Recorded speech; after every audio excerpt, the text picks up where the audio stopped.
आज हम आप सभी को सिखाएंगे कि ट्रिग्नोमेट्री में साइन 0 अंश का मान यानी कि 0 अंश, साइन 0 अंश, साइन 30 अंश, साइन 45 अंश, साइन 60 अंश, साइन 90 अंश, कॉस्ट का मतलब ये सारे वैल्यू मतलब कि साइन, कॉस, टैन, कॉट, सेक, कॉसेक, इन सभी का मान कैसे हम लोग आसानी तरीके से निकाल सकते हैं, आज हम यही सिखाएंगे। ठीक है, तो देखो सबसे पहले क्या करना भाई मेरे, यहाँ 0 से लेके 0 अंश लिख लेना और यहाँ पे 30 अंश लिख लेना और यहाँ पे 45 डिग्री लिख लेना और यहाँ पे 60 लिख लेना और यहाँ पे 90 डिग्री लिख लेना। ठीक है, इतना तो कर सकते हो। फिर उसके बाद 0 से लेके 4 तक नंबर्स लिख लेना, 0, 1, 2, 3, 4, यहाँ तक लिख लिया, कोई दिक्कत। अब क्या करना, सबके बटे 4 लगा देना, क्या कर देना, सबके बटे 4 कर देना। इतनी बात समझ में आ गई।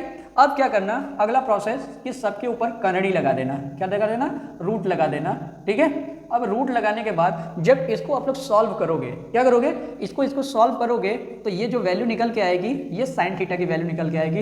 इसकी वैल्यू कितनी आ जाएगी, जब 0 आ जाएगी और इसकी वैल्यू कितनी आ जाएगी 1/2 और इसकी वैल्यू करेंगे तो 1/√2 और ये कितना हो जाएगा √3/2 और ये 1 हो जाएगा। ठीक है ना। अगर आपसे कोई पूछे कि साइन 0 का मान कितना होता है तो आप कहोगे कि 0, साइन 30 का मान कितना होता है तो कहोगे कि 1/2 और साइन 45 पे डिग्री का बोलेगा तो कहोगे कि 1/√2 और साइन 60 का मान बोलेगा तो √3/2 और साइन 90 का बोलेगा तो 1। इतना बात तो समझ में आ गई।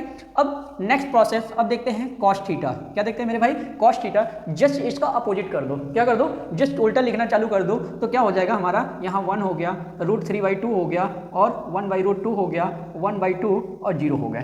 ठीक है, तो यानी कि अगर हमसे कोई पूछे कि cos 0 का मान कितना होता है तो कहेंगे कि 1 और cos 30 अंश का मान कितना होता है √3/2 और cos 45 का मान कितना होता है 1/√2 और cos 60 का मान कितना होता है 1/2 और cos 90 का मान कितना होता है 0 होता है। इतनी बात तो समझ में आ गई। अब देखते हैं tan थीटा। क्या होता है मेरे भाई, tan थीटा। tan थीटा बराबर क्या होता है, यहाँ पे मैं बता देता हूँ। tan थीटा इक्वल टू होता है sin theta upon cos theta होता है। क्या होता है मेरे भाई, tan थीटा इक्वल टू क्या होते हैं, sin theta upon cos theta होते हैं। अगर इसमें वैल्यू इसका मतलब 0 में 1 का भाग दे देते हैं तो कितना आता है, 0 आता है। कितना आता है, 0 आता है। इसमें इसका भाग देते हैं तो मेरे भाई 1/√3 आता है। जब इसमें भाग देंगे तो 1 आएगा और ये √3 आएगा। जब किसी भी नंबर में 0 से हम लोग भाग देते हैं तो उसकी वैल्यू क्या आती है मेरे भाई, इनफाइनाइट आती है। क्या आती है, इनफाइनाइट। इनफाइनाइट बोले तो अनंत। ठीक है, अगला देखना, अब क्या बोलते हैं कॉट थीटा। क्या बोलते हैं मेरे भाई, कॉट थीटा।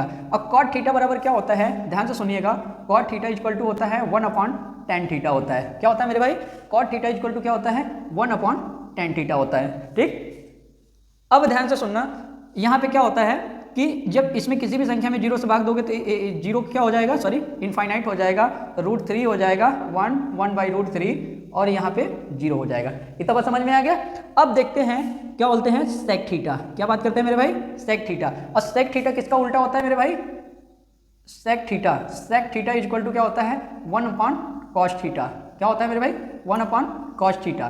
ठीक है, यानी इसके अनुसार जब वैल्यू हम पुटअप करते हैं तो क्या होता है 1 का 1 ही हो जाएगा, यहाँ पे 2/√3 हो जाएगा और यहाँ पे √2 हो जाएगा और यहाँ पे 2 हो जाएगा और यहाँ पे क्या हो जाएगा भाई मेरे, इनफाइनाइट हो जाएगा। इतनी बात तो समझ में आ गया। अब क्या होता है कॉसेक थीटा। क्या बात करते हैं, कॉसेक थीटा। और कॉसेक थीटा किसका उल्टा होता है मेरे भाई, कॉसेक थीटा, ये 1/sin थीटा। ठीक है ना।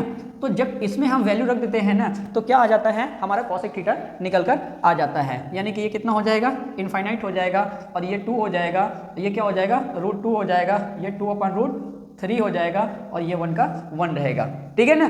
तो देखो यहाँ पे अगर आपसे कोई पूछे कि बताओ मेरे भाई, ठीक है ना, क्या होता है कि यहाँ से हम सारे वैल्यू निकाल सकते हैं। यानी कि आगे हम लोग, अगर आप लोग चाहते हो कि और सर बताइए ऐसे बहुत सारे 135 बताइए, 120 बताइए या 270 बताइए, 360 बताइए कैसे निकाले जाते हैं, तो उसको भी हम लोग बहुत ईजी तरीके से हम सिखा देंगे आपको। ठीक है, तो आई होप कि ये इसको बनाने आ गया होगा आप सभी को। ठीक है ना। और हम लोग देखेंगे नेक्स्ट वीडियो में और इससे आगे का। ठीक है ना।